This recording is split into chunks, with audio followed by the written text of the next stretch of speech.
하나님께서 오늘 우리에게 주시는 말씀은 마가복음 2장 1절에서 12절까지의 말씀입니다.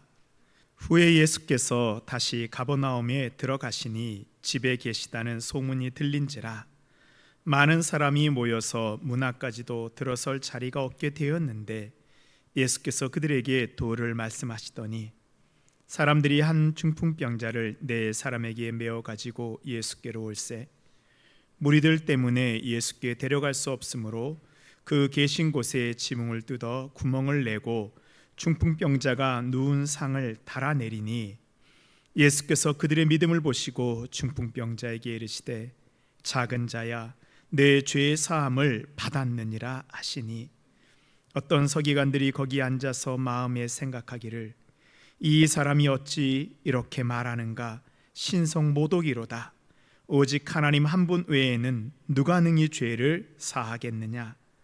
그들이 속으로 이렇게 생각하는 줄을 예수께서 곧 중심에 아시고 이르시되 어찌하여 이것을 마음에 생각하느냐.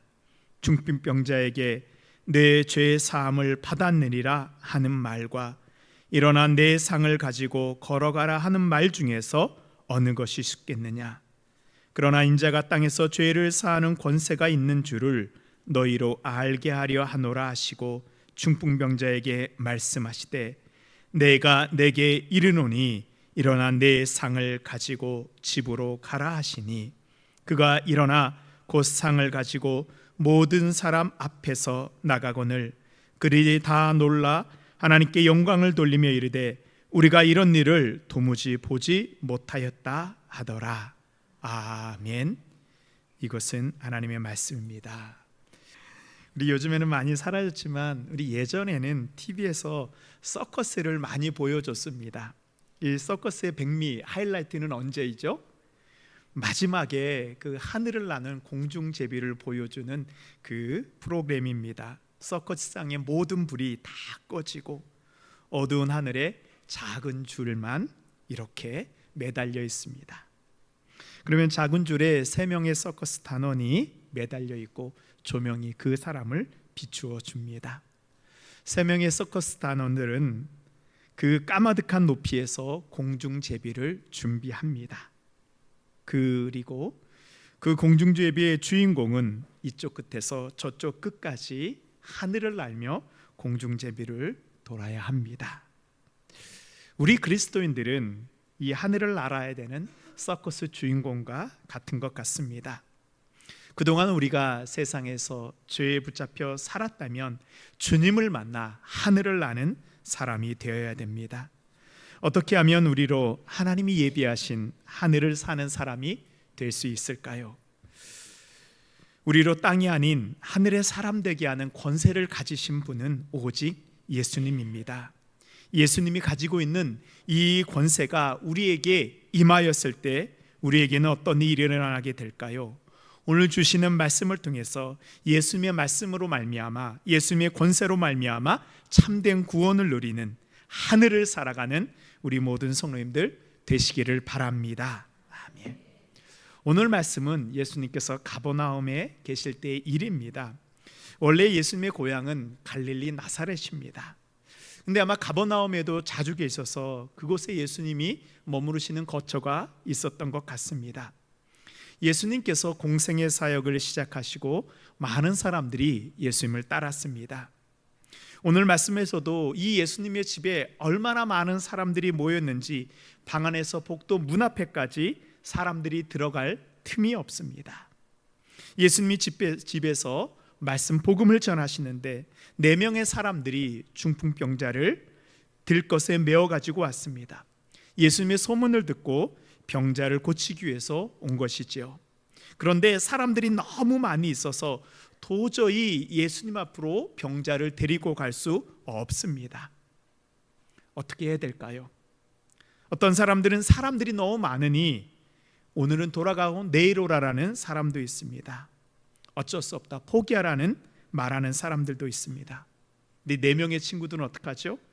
포기하지 않고 방법을 찾습니다. 바로 지붕에 구멍을 뚫는 것입니다. 우리나라 지붕이 이렇게 기와를 얻기 때문에 지붕에 올라간다는 것을 상상하지 못하는데요, 이스라엘 집들은 이렇게 우리를 치면 슬라브처럼 평평하게 되어 있습니다. 그래서 그곳에 곡식을 널기도 하고 사람들이 올라가기도 합니다. 4명의 친구들은 중풍병자를 메고 계단을 올라가 지붕에 올라갔습니다. 그리고 예수님이 계시는 그 방에 지붕을 뜯습니다. 이 흙으로 만들어졌으니까요, 얼마나 먼지가 많이 나겠습니까? 아마도 집 안에 있는 사람들이 소리치고 난리가 났을 것입니다. 그만하라. 그러나 4명의 친구들은 포기하지 않고 지붕에 구멍을 냅니다. 그리고 결국 그 속으로 중풍병자를 예수님 앞에 내려놓습니다. 예수님께서 그 먼지 속에서 누워있는 그 병자를 보며 말씀하십니다. 작은 자야, 내 죄사함을 받았느니라. 근데 가까이에서 그 모습을 보고 있던 서기관들의 마음속에 다른 생각이 듭니다. 아니, 이 예수란 사람이 어찌하여 죄사함을 받았다고 말할 수 있는가? 죄사하는 권세는 오직 하나님만이 가지고 계신 권세인데 어떻게 한 인간이 죄를 용서해 준다고 말할 수 있나? 서기관들이 서로 눈짓으로 말을 합니다. 지금 이 예수가 신성모독을 하고 있다. 이 서기관들은요, 당시 성경에 대해서 가장 잘 알고 있는 권위자들입니다. 서기관들의 역할은 성경을 해석하고 성경을 옮겨 적는 일을 합니다. 어릴 적부터 특별히 훈련을 받습니다. 이 성경에 있는 토시 하나도 빼놓지 않은 훈련을 받습니다. 그래서 많은 서기관들이요, 구약 성경 전체를 외울 정도로 뛰어난 사람들입니다. 율법에 대한 전문가입니다. 이들이 알고 있는 지식으로는 죄를 사할 수 있는 분은 오직 하나님밖에 없습니다. 그런데 예수님이 죄사함을 선포하니 이들의 마음에 이것을 받아들일 수 없었습니다. 이들의 눈에는 사람이 고침받고 살아나는 것보다 자신들이 생각하는 율법이 더 중요합니다. 예수님의 말씀을 들은 중풍병자도요, 병을 고치러 왔는데 죄를 용서한다는 말씀에 당혹스러워합니다. 지금 나는 병 고침을 받고 싶은데 죄를 사한다는 말씀을 어떻게 내가 받아들여야 되나, 이렇게 고민하고 있을 때 예수님이 말씀하십니다. 내 죄사함을 받았느니라 하는 말과 내 상을 가지고 걸어가라 하는 말 중에서 무엇이 더 쉽겠느냐? 근데 이게 달라요. 서기관들은요, 일어나 상을 걸어가는 것이 더 쉬운 거예요. 죄사함을 받는 것은 불가능한 것입니다. 그런데 중풍병자는 어때요? 마음속으로 생각하기로, 그래, 죄사함 받는 게 더 쉬운 거지, 어떻게 내가 일어나 걸어갈 수 있어? 고민하고 있을 때 예수님께서 말씀하십니다. 오늘 읽은 말씀은 11절입니다. 내가 내게 이르노니 일어나 내 상을 가지고 집으로 가라 하시니, 일어나 내 상을 가지고 집으로 돌아가라. 그저서야 깨달은 중풍병자는 그동안 자신의 마음대로 움직이지 못해서 늘 누워만 있던 그 자리에서 다리를 움직여 봅니다. 2 다리와 팔에 힘이 들어갑니다. 정말로 예수님의 말씀이 자신에게 임한 것을 깨닫게 됩니다. 중풍병자는 예수님의 말씀대로 일어나 자신이 실려왔던 그 상을 들고 나아갑니다. 얼마나 멋진 장면이에요. 들어올 때는 사람들한테 메어서 지붕으로 내려왔지만 나갈 때에는 자신이 이 누워있던 그 상을 들고 2 발로 힘차게 집을 나아가게 됩니다. 여러분, 오늘 말씀이 믿어지시나요? 저쪽 분들은 좀 안 믿어지는 것 같아요. 아멘이라고 우리가 대답할 수 있고 고백할 수 있다면 저는 오늘 더 이상 설교할 내용이 없습니다. 말씀이 믿어질 때 그 말씀 그대로 우리에게 역사가 일어날 것을 믿습니다. 아멘. 말씀 가운데 예수님의 놀라운 능력이 우리에게도 그대로 전해지는 것 같습니다. 이 말씀은 마가복음 2장, 마태복음 9장, 누가복음 5장에 걸쳐서 3번이나 반복되고 있습니다. 이렇게 많이 기록된 이유가 무엇일까요? 그렇습니다. 그만큼 여기에 중요한 내용이 있기 때문입니다. 다른 기적들은요, 한 번만 기록된 기적들도 있습니다. 그러나 이 말씀은 모든 공간복음에 다 기록되어 있습니다. 이 말씀을 통해서 예수님은 눈에 보이는 병을 고치는 기적보다 더 중요한 것이 있음을 우리에게 알려주기를 원하십니다. 예수님이 이 땅에 오셔서 하신 사역은 크게 3가지입니다. 먼저는 예수님께서는 하나님의 말씀을 선포하고 깨닫게 하여 주셨습니다. 마태복음 5장에 보면요, 예수님의 말씀이 잘 나타나 있습니다. 5장 3절입니다. 심령이 가난한 자는 복이 있나니 천국에 그들이 것임이요. 예수님의 말씀은 진리에 목말라 있던 수많은 사람들에게 생명수가 되었습니다. 예수님의 사역 두 번째는 병든 자를 고치고 귀신 들린 자를 해방시키는 자유케 하시는 일이었습니다. 나병한 자가 고침을 받습니다. 앞을 보지 못하는 자가 보게 되었습니다. 죽은 회당장의 딸 야이로가 살아났습니다. 거라사에 귀신 들린 자에 있던 군대 귀신이 쫓겨났습니다. 베데스다 연못가에 38년 동안 누워있던 병자가 일어났습니다. 예수님의 두 번째 사역입니다. 세 번째 예수님의 사역은 십자가와 부활입니다. 예수님은 십자가에 의해서 우리의 모든 죄를 대신 지시고 죽으시고 부활하셨습니다. 죄와 사망의 권세를 이기고 이 세상을 통치하는 권세가 예수님한테 있음을 열방에 드러내셨습니다. 마태복음 28장에 하늘의 땅과 모든 권세를 예수님이 가지셨다고 말씀하고 있습니다. 이 세상의 모든 권세는 예수님으로부터 나옵니다. 예수님의 사역을 제일 먼저 기록한 마가복음은 이렇게 시작하고 있습니다. 마가복음 1장 1절 말씀입니다. 하나님의 아들 예수 그리스도의 복음의 시작이라. 마가복음은요, 이 신약 성경 최초의 복음서입니다. 순서는 마태가 먼저 나오지만 이 중에서 제일 먼저 쓰여진 복음서는 마가복음입니다. 그래서 마태복음, 누가복음에 보면요, 예수님이 어떻게 탄생했는지 예수님의 족보나 예수님의 탄생으로부터 시작합니다. 근데 마가복음은요, 그 부분을 다 건너뜁니다. 예수님의 복음이 무엇인지 알려주기 위해서 오롯이 예수님의 사역에 집중하고 있습니다.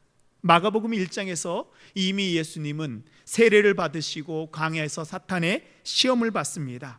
1장에서 가버나움에 귀신 들린 자의 귀신을 쫓아내시고 수많은 병자들을 고치시고 회당에서 말씀을 전하십니다.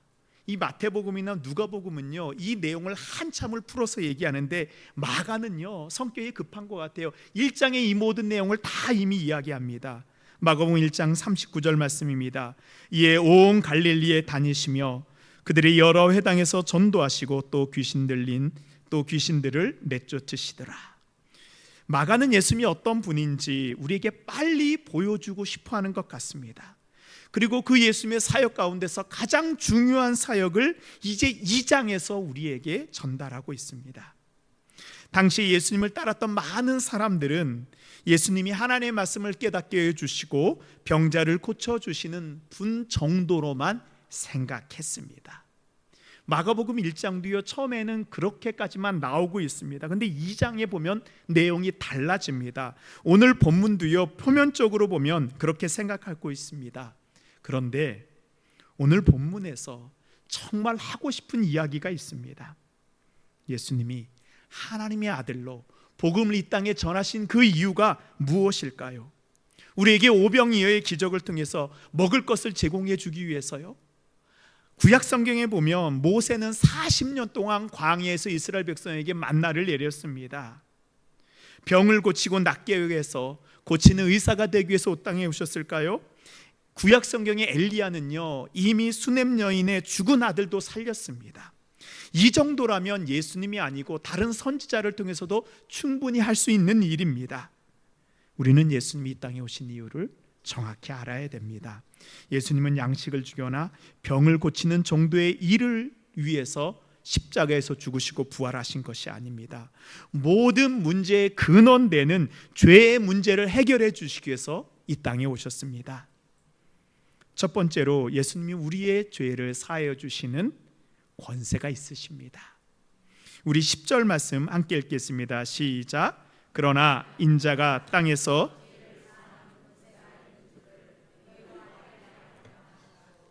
중풍병자에게 말씀하시되. 아멘. 다른 종교와 기독교의 가장 큰 차이가 여기에 있습니다. 다른 종교에서는요, 인간이 가지고 있는 죄의 문제를 해결하기 위해서 수행을 하거나 선행을 제시합니다. 이 불교에서는 이 카르마, 업보라는 것을 이제 해결하기 위해서 억겁의 시간 동안 수만 백만 번 윤회하고 다시 태어나야지 그 카르마 업보를 해결할 수 있다고 얘기합니다. 근데 이게 수천 수백만, 정확히 얘기하면요, 해결할 수 있는 방법이 없는 것입니다. 그렇습니다. 세상의 모든 종교는 인간의 문제를 해결할 수 없습니다. 그러나 성경은 우리에게 분명히 말씀하고 있습니다. 로마서 3장 23절 24절 말씀입니다. 그리스도 예수 안에 있는 성령으로 말미암아 하나님의 은혜로 값없이 의롭다 하심을 얻은 자 되었느니라. 복음의 핵심은 죄를 사하는 권세가 예수님에게 있다는 것입니다. 어떤 사람일지라도 예수님 앞에 나오면 죄의 문제가 해결됩니다. 오늘 말씀에서 예수님께서는 중풍병자를 고치시며 말씀하십니다. 5절 말씀입니다. 예수께서 그들의 믿음을 보시고 중풍병자에게 이르시되 작은 자야 내 죄 사함을 받았느니라. 예수님께서 죄 사함을 선포한 이유가 왜 있을까요? 그것은 이 중풍병자는 병만 고쳐서는 해결이 되지 않습니다. 중풍병자의 병과 죄의 상관관계가 있기 때문입니다. 이 예수님께서는요, 죄와 질병의 그 상관관계를 두 가지 관점으로 우리에게 말씀하고 있습니다. 먼저는 죄와 질병이 관계가 없다라는 것입니다. 요한복음 9장에 보면 태어날 때부터 맹인이 된 사람이 있습니다. 제자들이 그 맹인을 보면서 묻습니다. 예수님, 이 맹인이 보지 못하는 것이 이 사람의 죄입니까? 아니면 부모의 죄입니까? 근데 예수님께서 이 맹인을 고쳐주면서 말씀하십니다. 죄로 인한 것이 아니고 이 사람이 하나님께 영광을 돌리기 위함이다. 즉 죄와 상관이 없고 이 사람은 하나님의 영광을 위해서 살 사람이라고 말씀하십니다. 근데 두 번째요, 죄로 인해서 병이 온다고 말씀하십니다. 요한복음 5장에 보면 베데스다 연못가에 누워있는 38년 된 병자가 있습니다. 예수님께서 이 병자를 고쳐주시고 나서 얼마 뒤에 성전에서 다시 만납니다. 그때 예수님께서 이 사람에게 이렇게 말씀하십니다. 요한복음 5장 14절입니다. 그 후에 예수께서 성전에서 그 사람을 만나 이르시되 보라, 내가 나았으니 더 심한 것이 생기지 않게 다시는 죄를 범하지 말라 하시니. 이 사람의 병은요, 죄로 인한 것이었습니다. 예수님 통해서 고침을 받았지만 이 사람이 자신이 다시 한번 죄를 범하게 된다면 더 심한 병이 생길 수 있기 때문에 예수님께서 그 사람에게 경고를 하셨습니다. 즉 죄로 인해서 병이 올 수 있습니다. 오늘 말씀에 예수님께서 중풍병자의 죄를 사하여 주신 다음에 병을 고쳐준 것을 보면 우리는 이 사람이 죄로 인해서 병이 온 것이라고 조심스럽게 추측할 수 있습니다. 예수님께서 이 사람의 죄의 문제를 해결해 주지 않으면 이 중풍병자는 지금 이 순간은 병이 나았을 수 있지만 다시 죄에 빠지게 되면 더 심한 병으로 인해 고통 가운데 살다 죽을 수밖에 없습니다. 그렇다면 이 중풍병자에게 임한 가장 큰 은혜는 무엇인가요? 병에서 나은 것인가요? 아닙니다. 죄에서 용서함을 받은 것입니다. 죄의 문제가 해결되니 육체의 문제가 해결되고 있습니다. 로마서 5장 9절에 보면 그러면 이제 우리가 그의 피로 말미암아 의롭다 하심을 받았으니 더욱 그로 말미암아 진노하심에서 구원을 받을 것이니라. 아멘.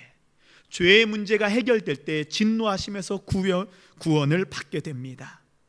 예수님은 병에 대한 치유보다, 외적인 치유보다 그 죄 자체의 근본적인 치유를 하고 계십니다. 환자의 몸을 마비시키는 병뿐만 아니라 그 몸과 영혼을 마비시켰던 죄의 문제를 해결해 주십니다. 예수님은 단지 병을 고치고 귀신을 쫓아내기 위해서 이 땅에 오시지 않았습니다. 우리가 가지고 있는 모든 문제를 해결하고 이제 우리로 하나님의 통치 가운데 살게 하기 위해 오셨습니다. 사랑하는 성도 여러분, 예수님이 우리에게 바라시는 것은 단순히 우리의 병만 고치는 것이 아닙니다. 예수님께서는 우리의 죄를 용서하는 권사를 가지고 계십니다. 예수님 앞에 나와 나의 죄를 고백하십시오. 우리가 회개할 때 예수 그리스도의 피로 말미암아 의롭게 되고 하나님의 진노하심에서 구원받게 됩니다. 우리는 예수님의 죄사함의 권세로 새로운 삶을 살게 될 것을 믿으시기 바랍니다. 아멘. 두 번째로 우리가 받은 가장 큰 은혜는 죄의 용서함입니다. 요즘 죄의 문제에 대해서 많이 무뎌졌습니다. 성경의 십계명은 종교를 떠나서 고대로부터 모든 민족 어느 사회이든지 정의로 인정을 받았습니다. 십계명주 제7계명은 간음하지 말라입니다. 그러나 2015년부터 우리나라는 더 이상 이것이 죄가 아닙니다. 헌법재판소에서 위헌 판결을 받게 되었습니다. 그 이유는 개인의 사생활, 성적 자기결정권에 국가가 간섭하지 않는다. 즉 국가는 개인적인 사생활에 대해서 죄라고 이제는 말하지 않겠다는 것이죠. 그럼 정말 간음이 더 이상 죄가 아닐까요? 자신의 안에 남편이 있는데 다른 사람을 만나 가정이 파괴되는 것에 대해서 이제 법적으로는 죄를 묻지 않아도 간음한 사람은 자신이 죄인이란 것을 더 잘 알고 있습니다. 누군가 죄라고 말하지 않아도 하나님께서 죄인인 것을 그 사람에게 알려주기 때문입니다. 요즘 우리 기독교 안에서도 약해진 부분이 있습니다. 이 죄의 문제예요. 죄의 문제는 오직 하나님만이 해결해 줄 수 있습니다. 그것을 잘 보여주는 구약의 제사법이 있습니다. 이 제사 가운데요, 이 5가지 제사 가운데 속건제라는 제사가 있습니다. 이것은 하나님의 성물이나 다른 사람에게 대해서 잘못한 것이 있을 때 드리는 제사입니다. 예를 들어서 어떤 사람이 다른 사람의 물건을 훔쳤잖아요. 그러면은 이 훔친 잘못을 해결하기 위해서는 율법이 정한 대로 2배로 갚아주면 이 문제가 해결이 됩니다. 그런데 다른 사람에게 손해배상을 해주었다고 해서 죄의 문제는 끝이 아닙니다. 하나님 앞에 이 죄를 용서해달라고 제사를 드려야지만 이 죄의 문제가 해결이 됩니다. 하나님이 용서해 주셔야지 그 죄가 사하여지는 것입니다. 8번째 계명에 도둑질하지 말라, 그 기준을 세워주신 분이 바로 하나님이기 때문입니다. 한 아이가 이 아버지가 아끼는 집안 대대로 내려오는 이 청자 화병을 깨뜨렸습니다. 아이가 어쩔 줄 몰라 너무 두려워서 울고 있습니다. 엄마가 그 모습을 보고 토닥토닥 위로합니다. 그래도 화병은 깨졌지만 너는 다치지 않았으니 다행이다 라고 말을 합니다. 아이가 엄마의 말을 듣고 울음을 그쳤을까요? 아니요, 계속 웁니다. 좀 있다가 형이 들어와서 깨진 화병과 울고 있는 동생을 보면서 이야기합니다. 아버지는 이 화병보다 너를 더 사랑하니까 괜찮아 라고 형이 얘기해 줍니다. 그런데도 아들은 울음을 그치지 않습니다. 왜일까요? 엄마의 말이나 형의 말이 틀렸을까요? 아닙니다. 둘 다 맞습니다. 그러나 이 아들의 잘못을 용서해 주기 위해서는 누가 용서해 줘야 돼요? 화병의 주인은 아버지가 용서해 주어야 돼요. 죄를 용서하는 권세가 아버지에게 있기 때문입니다. 우리는 하나님 앞에 나와야지만 죄를 용서받을 수 있습니다. 그러나 많은 사람들이 이제는 하나님을 두려워하지 않고 살고 있습니다. 죄를 짓고도요, 이 정도의 죄는 괜찮아라고 스스로 판단합니다. 아닙니다. 하나님께서는 반드시 그 죄에 대한 대가를 우리에게 물으십니다. 우리는 하나님 앞에 나와 회개하고 용서를 받아야 됩니다. 그래서 우리가 받은 은혜 가운데 가장 큰 은혜는 하나님이 우리의 죄를 용서하여 주시는 것입니다. 마지막으로 우리는 우리의 구원자 예수 그리스도의 손을 붙잡고 살아야 됩니다.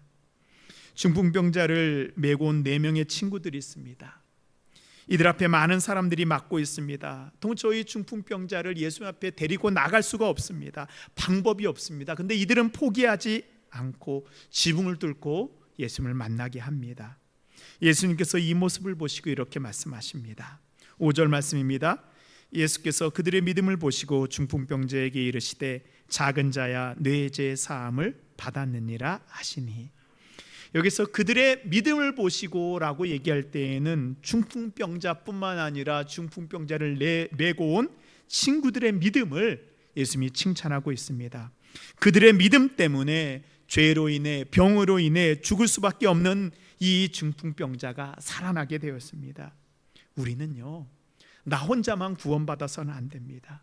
나의 믿음을 통해서 다른 사람도 함께 구원받고 그 사람도 살려야 됩니다. 내 혼자 안 되면 4명이 함께라도 죽어가는 이들을, 죄에 빠져 헤매는 이들을 들고서라도 메고서라도 주 앞에 나와야 됩니다.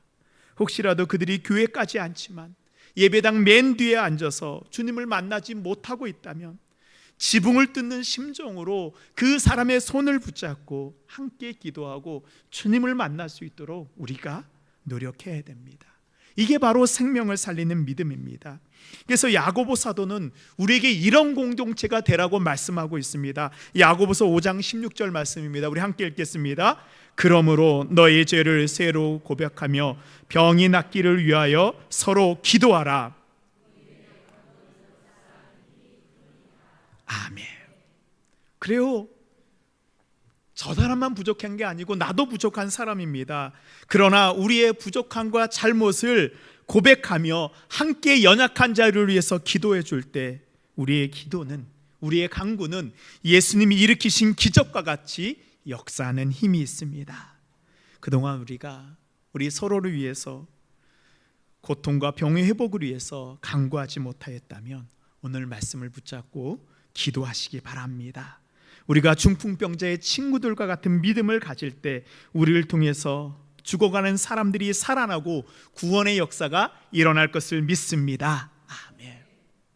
오늘 말씀에 나오는 이 중풍병자와 4명의 친구들은 꼭 하늘을 나는 서커스 단원의 모습과도 같습니다.